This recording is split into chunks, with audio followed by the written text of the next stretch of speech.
បាទស្វាគមន៍ជាថ្មីម្ដងទៀតមកកាន់ Channel បងខីថ្ងៃនេះយើងមានវីដេអូមួយនិយាយអំពីរបៀបក្នុងការទិញរូបភាពក្នុងការបង្កើត account Facebook របស់យើងមានវិធីសាស្ត្របង្កើតហើយយើងក្នុងវីដេអូនេះគឺមានស្រាប់ហើយអញ្ចឹងនៅក្នុងវីដេអូបន្តនេះនៅពេលដែលយើងបង្កើត account ហើយតើយើងយករូបភាពពីណាមកកុំឲ្យជាន់គេកុំឲ្យដូចគ្នាអាចធ្វើឲ្យ Facebook វាប្លុកឬក៏ check point ឲ្យយើងដាក់រូបភាពអីចឹងណាចុះនៅក្នុងនេះគឺយើងយករូបមកពី Instagram អញ្ចឹងរូប Instagram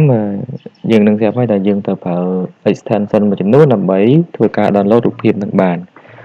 អូខេអញ្ចឹងដើម្បីសម្រួលការងារដល់គ្នាយើងក្នុងការទៅយករូបភាពជាជាងយើង copy ពីគ្នាតគ្នាវាអាចធ្វើឲ្យការបង្កើតរូបភាពរូបដែរឬរូបណាដូចគ្នាដែរណាអូខេអញ្ចឹងនៅក្នុងនេះគឺយើងត្រូវបើកចូលនៅក្នុងគណនី Telegram របស់យើងហើយខ្ញុំសូម recommend នេះគឺយើងបើកជាមួយនឹងកម្មវិធី Chrome ដែលគឺជាកម្មវិធី Chrome ដែលយើងប្រើហើយយើងបើក Chrome របស់យើងគឺ log ចូល Instagram របស់យើងគឺ instagram.com ហើយយើង sign in account Telegram ចូល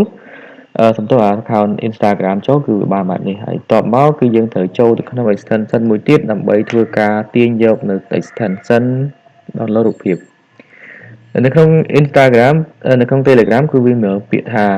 Chrome app ប៉ុន្តែ app គឺពួក Play ពួក Web Store វាដែលវាមាន extension download មកជួយណាអញ្ចឹង extension នោះគឺមានឈ្មោះវាថា iMac Download Center អញ្ចឹងនៅក្នុងនោះយើងចូលកន្លែងពាក្យ search របស់យើងមកហើយយើងវាយពាក្យថា iMac Download Center យើងអាចវាយពាក្យថា iMac Download ក៏បានដែរណានេះរបស់វាមានស្រាប់នេះរូប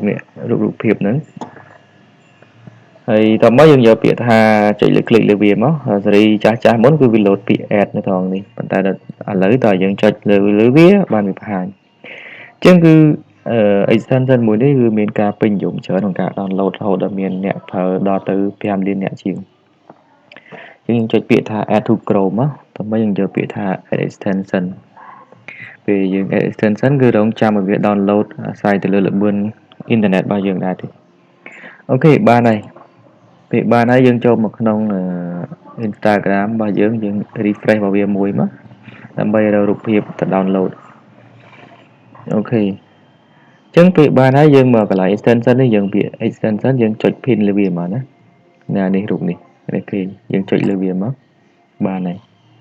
13នេះហើយក34បានន័យថារូបភាពដែលវាចាប់បានគឺមាន34អញ្ចឹងបើសិនបើយើង scroll មកក្រោមច្រើនទៀតគឺវាទៅចាប់រូបភាពនឹងនេះឡើងបន្តឲ្យទៀតអញ្ចឹងរូបភាពវាមិនមែន34នេះវាអាចច្រើនជាងហ្នឹងអញ្ចឹងឲ្យតែមានរូបភាពគឺវាទៅចាប់យកមកហ្មងអូខេឥឡូវដើម្បីទៅ download រូបភាពមួយហើយយើងចូលទៅក្នុងគណនី Instagram របស់គេមួយអូខេយើងហៅមើលយើងយកគាត់នេះមួយយើងចុចទៅក្នុងគណនី Instagram ហ្នឹងសិនពេលដែលយើងចុចហើយយើង load បន្តិចសិនអានេះគឺវានឹងចាប់ផ្ដើម load បន្តទៀតអូខេអញ្ចឹងខ្ញុំនឹង scroll វាតិចមកអូខេ scroll បានតាមដែលយើងអាច scroll ប៉ុណ្ណឹងបានហើយ scroll ប៉ុណ្ណឹងទៅតោះមកយើងចុចនៅក្នុងfile extension របស់យើងនេះនេះគឺរូបភាពដែលវាចាប់បានណាគឺវាចាប់រូបមកទាំងអស់នៅក្នុងហ្នឹងអញ្ចឹងវាបង្ហាញ15មិនមែន15នេះគឺវាច្រើនដែរអូខេអញ្ចឹងប៉ុណ្ណឹងហើយយើងយកពាក្យថា download all មកហើយក៏យើងអាច filter ក៏បានដែរយើងអាច filter ទំហំ iMac កម្ពស់ម៉ែប៉ុន្មានណាកាលណាយើង filter ទៅរូបភាពដែលពាក់ព័ន្ធនឹងទំហំដែលយើងចង់បានគឺវាទាញមកតែបើសិនបើអត់មានរូបភាពដែលយើងចង់បានញ៉ៃច្រើនទេគឺយើងចាប់តែម្ដងមកទាំងអស់តែម្ដងអូខេអញ្ចឹងដល់តែមួយមកយើងចុចលើវាហើយយកពាក្យថា download all ចឹងនៅពេល download all គឺវានឹងចាប់រូបភាពទាំងអស់ហ្នឹងគឺវា download នៅតម្លាក់មកធ្លាក់ដូចទឹកហ្នឹងអូខេអញ្ចឹងពេលដែលយើងបានហើយអូខេយើងអាចចូលទៅក្នុងfolder ដែលយើង download ហ្នឹងទៅ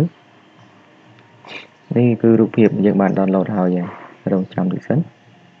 ដោយសារតែវា down ច្រើនពេកគឺ load អត់អស់នេះមកហើយណាគឺវា load ចូលនៅក្នុង download របស់យើងនេះមានប៉ុណ្ណឹងអញ្ចឹងនេះវិធីសាស្ត្រងាយក្នុងការទៅយករូបភាពពីការ download មួយយកមកប្រើណាហើយ យើងបើចាំតែ download បន្តហើយទេហើយគឺជាវិធីសាស្ត្រសម្រាប់ឲ្យគ្នាយើង down ហើយយើងអាចទៅរកមើលរូបភាពផ្សេងគ្នាទៀតហើយយើងអាចយកមក down ទៅណាព្រោះ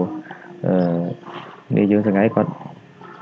មានហើយគាត់ down គាត់ខ្ជិល down គាត់ copy ចែកចាយតហើយទៅ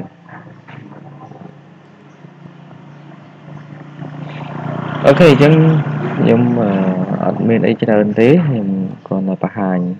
វិធីសាស្ត្រក្នុងការ download រូបភាពហ្នឹងតែប៉ុណ្្នឹងទេហើយអរគុណចំពោះការតាមដានវីដេអូ Channel បងគីហើយសូមជួយ Subscribe Channel ម្នាក់មួយផងអរគុណច្រើន